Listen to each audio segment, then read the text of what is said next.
Well, hello, New Orleans, and welcome to what's going to be a short and sweet version of the live Dattitude podcast here on a Wednesday morning. Wednesday, Dattitude. It's the holidays when we're doing a Wednesday edition. I'm Jim Derry along with Jeff Duncan. This is episode number 120. And Dunk, what's going on this morning? I know you're flying out to Santa Clara. You're not going to spend your Thanksgiving over there, are you?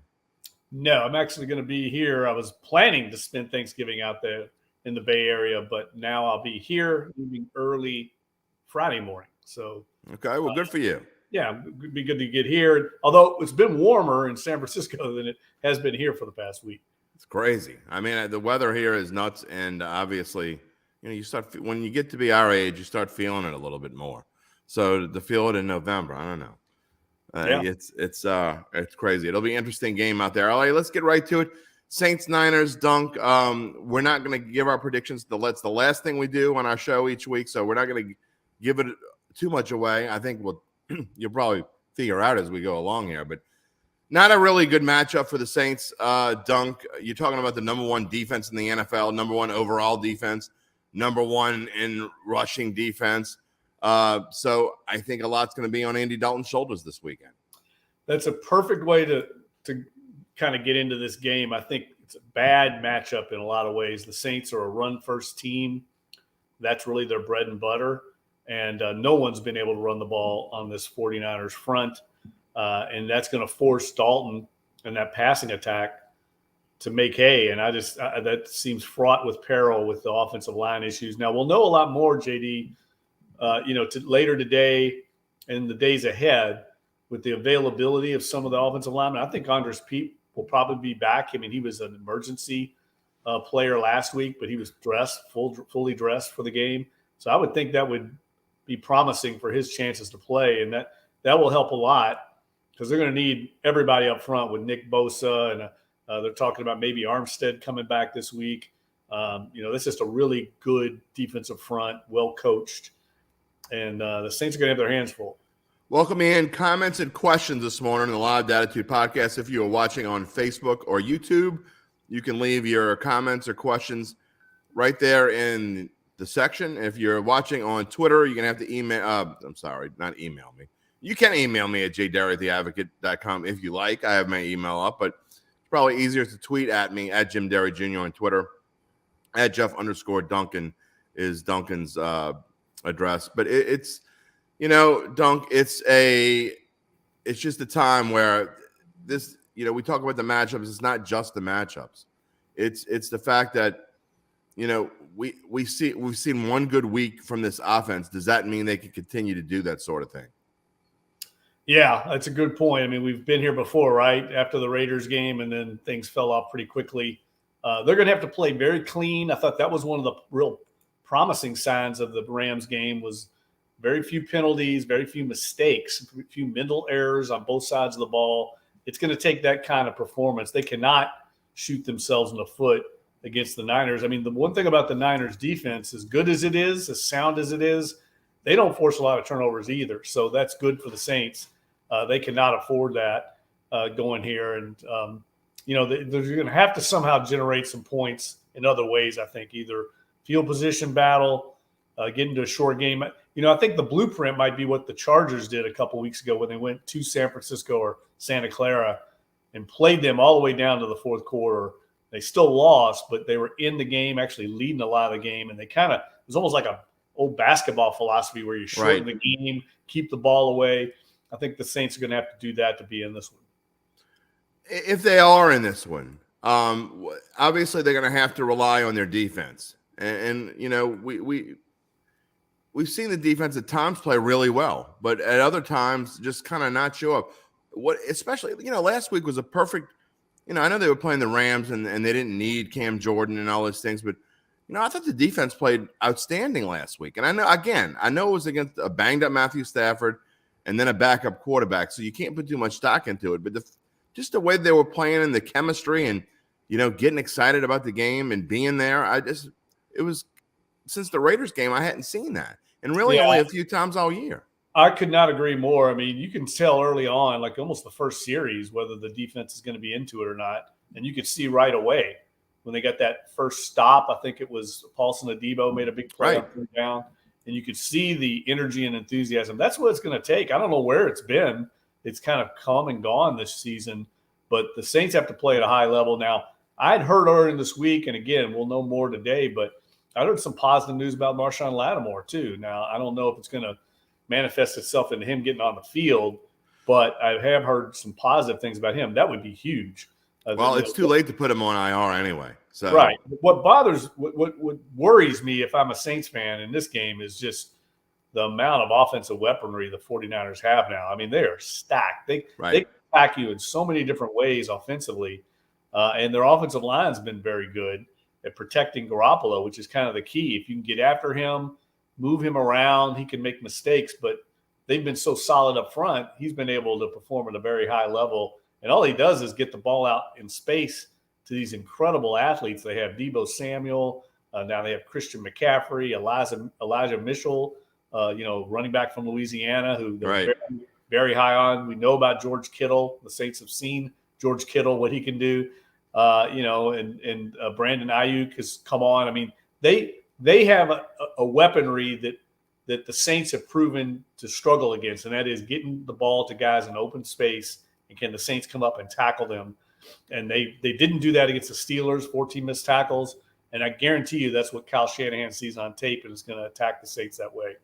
Take a look at the graphic here with the spread on it. It's not often that you see. It's been a while, except maybe I'd have to go look back and see. I've got the historical information on that. Okay, the Saints are 9-point underdogs. I would imagine that they were probably at 9 or more against Miami last year when they were going into the game with Ian Book.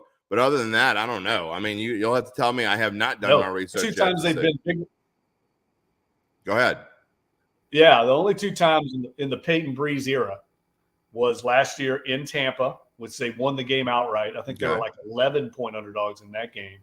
And then if you remember, back in 2015, the Saints, of course, were pretty bad, and they played Carolina with Cam Newton when they were 15-1.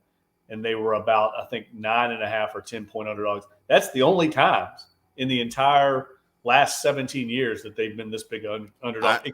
Let me look at an asterisk here. They've had two times at the week 17. Right, those don't count. Resting starters, I don't count those. Yeah, I know this because I did this last week, looking ahead. I think the Saints have only been double-digit underdogs. I think it's 13 times since in this century. Wow. So 13 times in this century, and I think that like 4 of them were in 2005.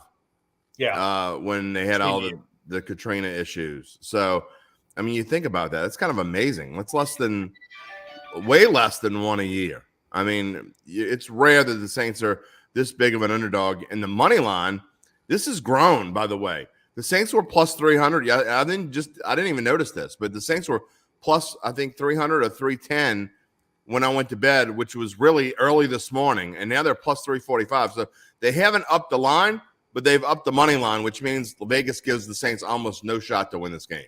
Yeah, I know. I noticed that as well. And it's just a tough matchup for the Saints because of some of the things we talked about. We've seen them struggle mightily when they played very physical teams, which is surprising because that's always been the MO from this team. But the Ravens, the Steelers, and the 49ers are built that way in the trenches. And they do some stuff that's always given the Saints problems. They do a lot of, misdirection, kind of cross-field movement, things where they get their playmakers moving in space and get a lot of yards after catch. That's always given the Saints a lot of problems. So it's a big week for the defense, like you said. How do the Saints look? I don't get Pete Carmichael. Okay, I know I've been all over him, but last week, again, I get it's the Rams. I'm not just talking about who they played. The game plan was completely different last week. Completely balanced. I thought it was wonderfully called. I thought he did a great job of mixing in Taysom. That's how many times you should see Taysom Hill in a game, in my opinion. I know Andy Dalton doesn't like it. Too bad. You have got to involve Taysom Hill in the game. You've got to let him throw a couple to keep the defense off balance. Something's going on with Kamara. I don't know if it's his trial. He's not playing very well. I get the O-line is banged up, but Taysom's still doing his thing. something's not right with Kamara. But at the same time, you still got to try to run the ball. They did that last week. They got the nice balance, the nice mix. I get that you're probably not going to be able to run the ball against San Francisco, Dunk, but you're still going to have to try to run the ball.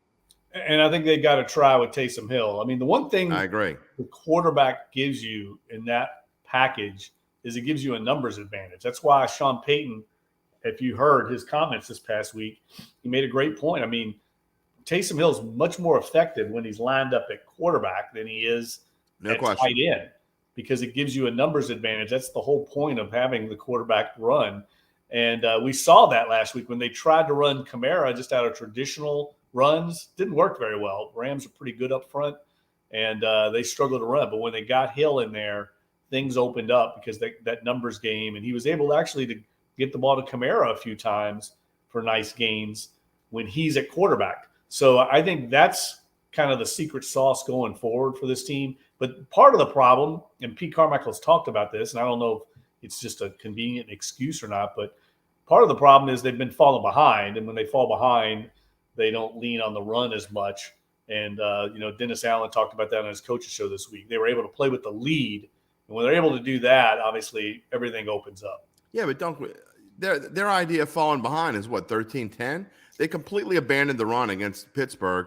They didn't trail by more than 3 until middle of the fourth quarter. So don't hand me that garbage. I mean, you could try to sugarcoat it any way you want to, spin it any kind of way you want, just like everybody can in politics. This isn't politics; it's football.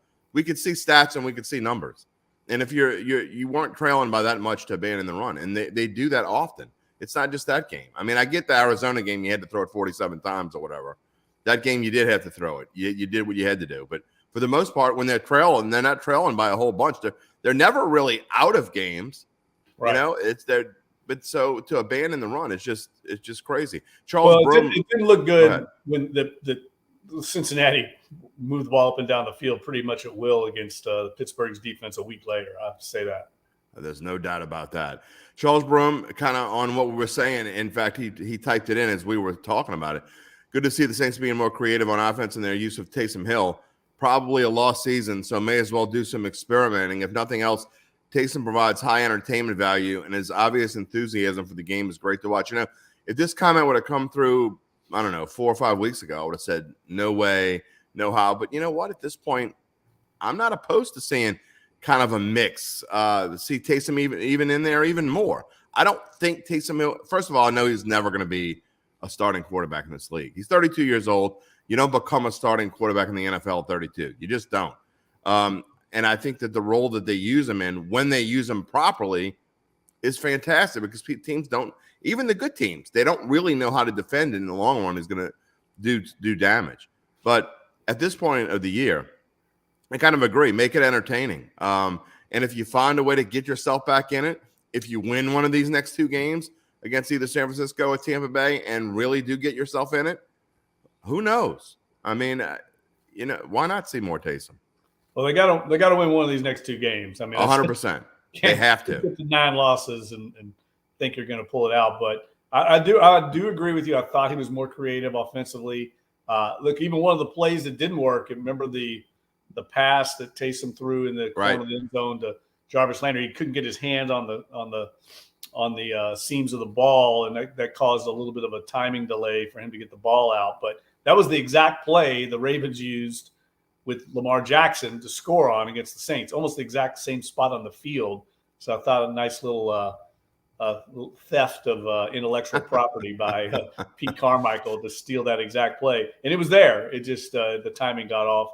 But those are the kind of things we haven't seen enough of. I want to see a couple more jet sweeps with Rashid Shaheed, like that worked, and we haven't seen it really at all. It's just some of these things to kind of keep defenses off balance, even if there's a little misdirection. We don't see a ton of misdirection with the Saints. They're pretty much straightforward. We're coming at you, and you're going to see a lot of misdirection this week in Kyle Shanahan. And speaking of that, I get that, you're trying to distance yourself from Sean Payton to some extent and put your own stamp. But some of the things that worked, hey, let's get him in there. And you talk about Rashid Shaheed. I think that's one of the things. That's like the Devery Henderson play, right? I mean, get him in there and use that Devery Henderson play. Sometimes Sean used it a little bit too much and like forced it into a game at times because it's on the call sheet. But it should be on the call sheet. We need to see it more and see if it can work. Going back to the matchups before we move on and talk about LSU, again, we're going to have our predictions on Saints 49ers at the end of the show. We are going to end by 9:50 no matter where we are. So I'm just letting you know. So we have 11 minutes left in the show. Still have to get to LSU, talk a little Tulane, a little Pels. But real quick, we talked about the offense, Dunk. The Frisco defense against the Saints, the Frisco offense against the Saints defense, pretty similar.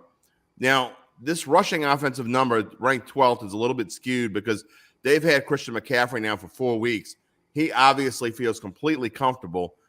I did some research. Christian McCaffrey in his last 4 games against the Saints, obviously 3 all with the Panthers, 483 yards and 4 touchdowns. So obviously Christian McCaffrey, like he does to a lot of teams, has done damage against the Saints. You're going to have to key on him. Yeah, and Elijah Mitchell as well. They're a much better running team than those stats reflect. They didn't run the ball that much in Mexico City on Monday night against the Cardinals. I know Troy Aikman on the broadcast kept saying he thought they were going to run the ball more. But if you notice what they do, it kind of reminds me of those old juggernaut Saints teams. Yeah. Like 2011 teams. They get the lead with the passing game, and then the second half, they just start wearing people out with the running game.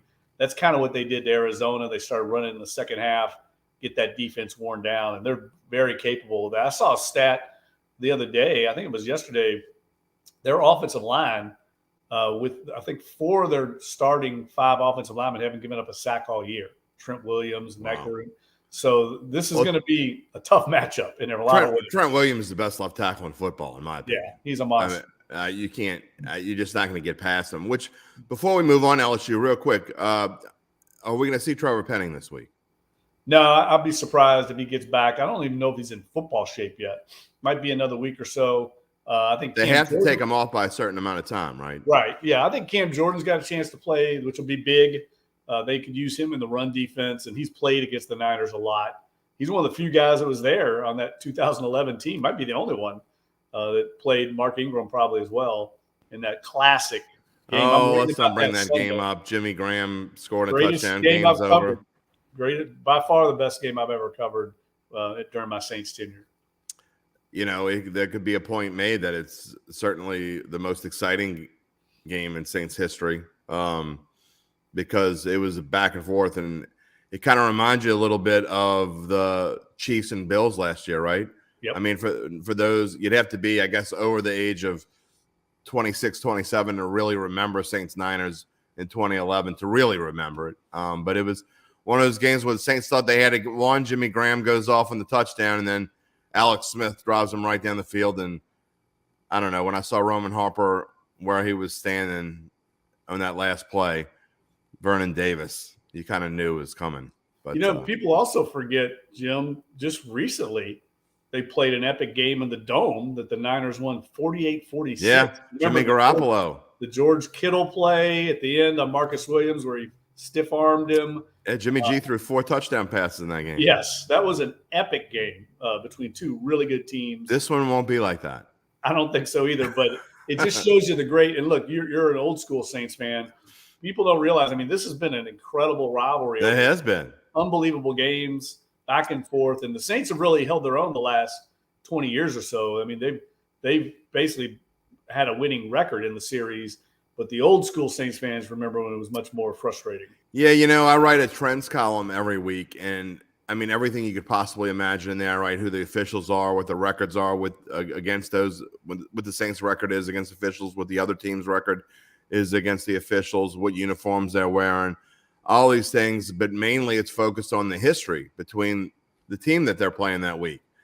So it's a little bit easier to write when they're playing an AFC team because there's not a whole lot of history. But a lot of young people don't realize that these teams were in the same division for my entire youth, and really until 20 years ago they were in the same division. So I grew up with playing the Niners twice, and trust me, it was no fun playing Joe Montana twice. Even when the Saints were good, the famous woulda, coulda, shoulda speech was against the 49ers, and Jim Mora after this. They came off of strike, and the first game out of strike, Saints were at home against the 49ers, and Saints should have beat them. Shoulda, woulda, coulda. They should have beat them, and the Saints went on a run after that game. Jim Mora went off. Saints won 9 in a row to finish 12-3. But guess what? The Niners didn't lose either. They went 13-2. They went on and won the division, and I think they went on to the Super Bowl that year.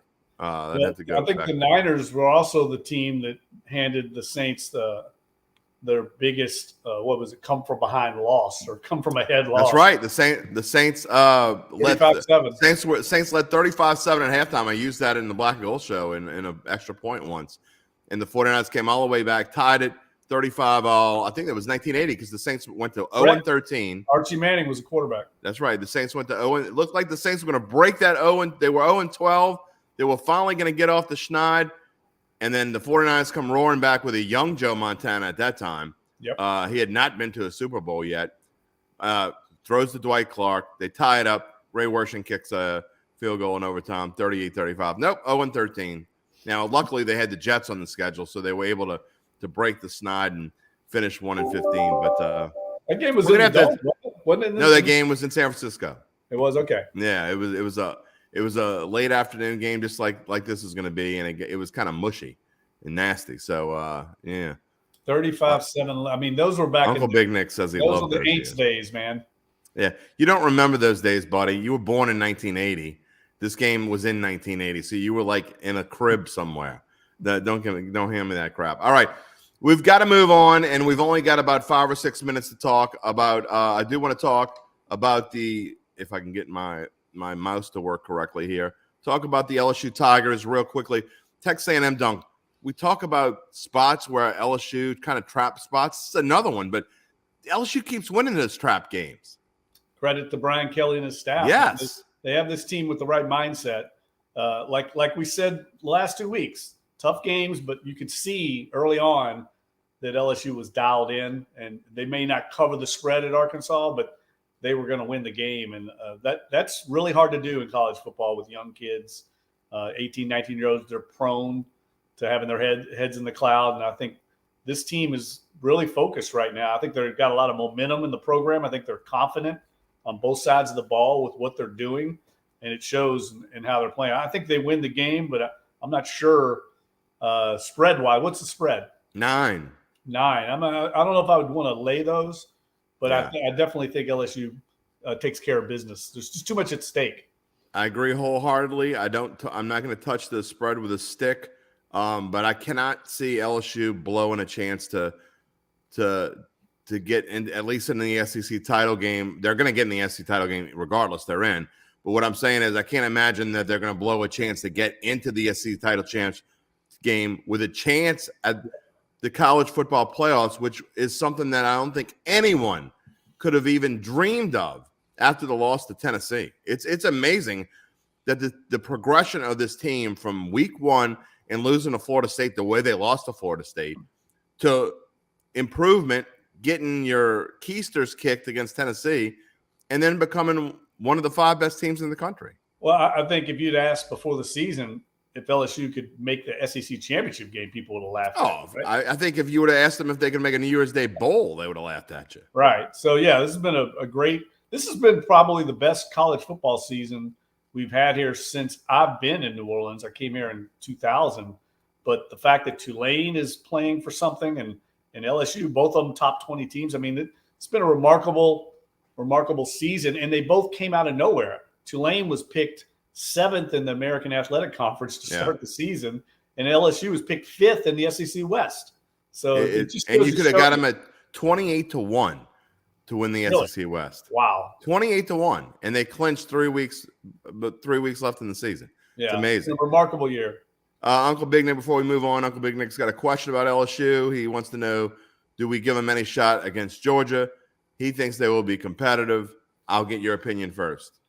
Yeah, I agree. I think they will be competitive. I think they got a lot more to play for in that game than Georgia does, even though Georgia can't afford to lose. Georgia has shown just last week that they can kind of get in these games like Kentucky and just kind of, I don't want to say sleepwalk, but they get the game in hand and they just kind of cruise.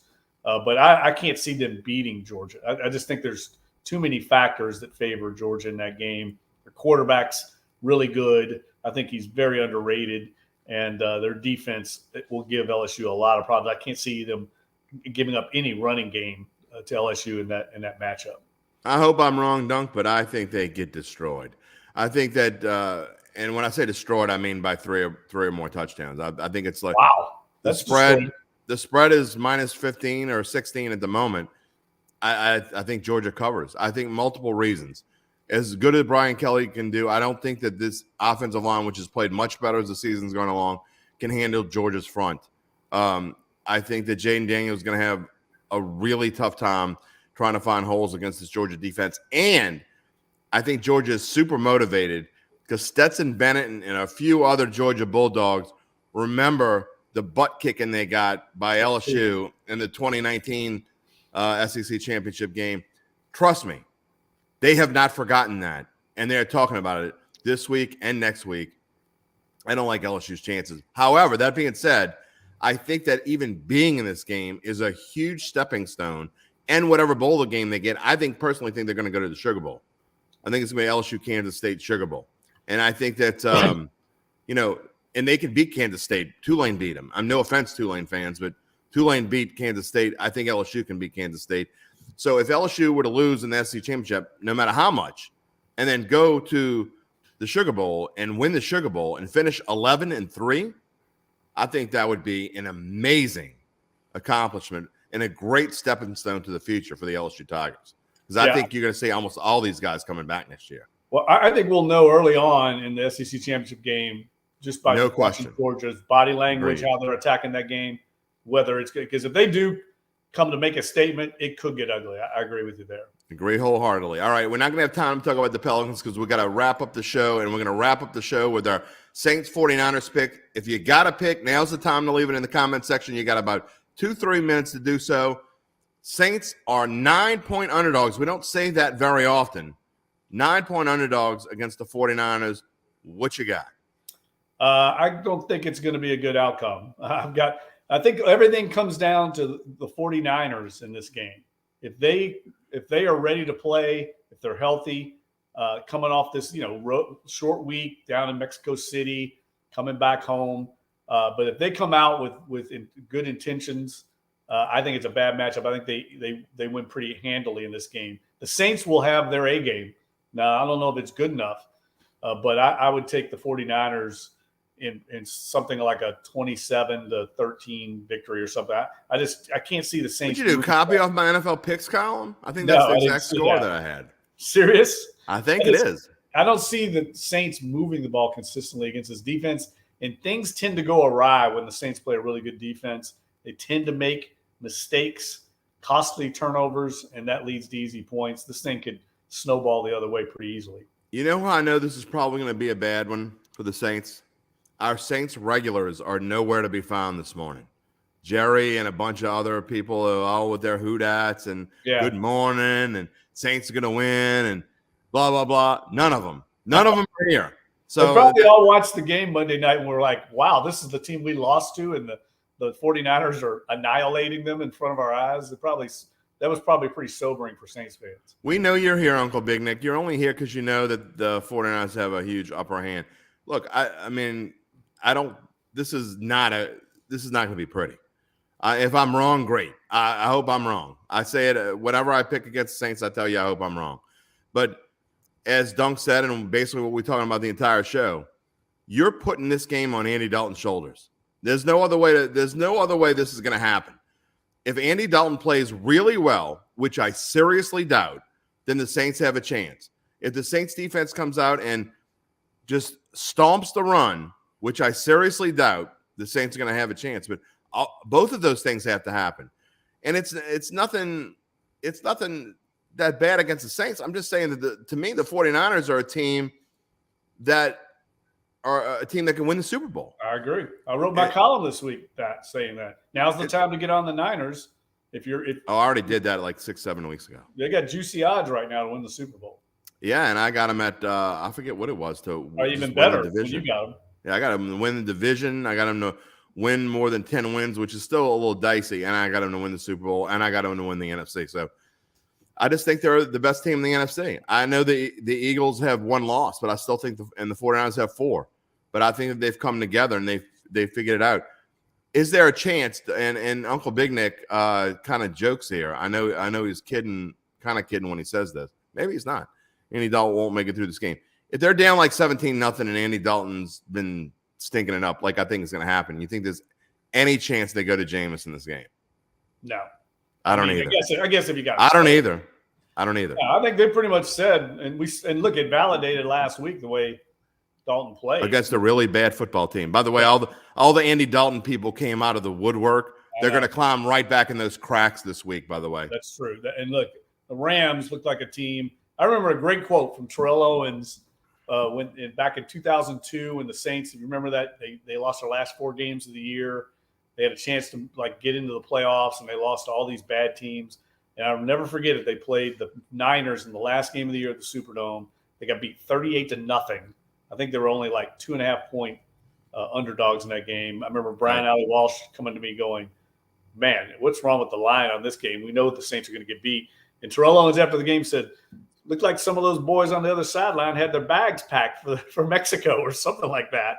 But that's what I felt like the Rams. They looked checked out. They won the Super Bowl last year. They've had some adversity this year. They're not into it. Their head coach isn't into it. Nope. Not to take anything away from the Saints, but I'll be much more impressed this week if they're able to compete with the Niners.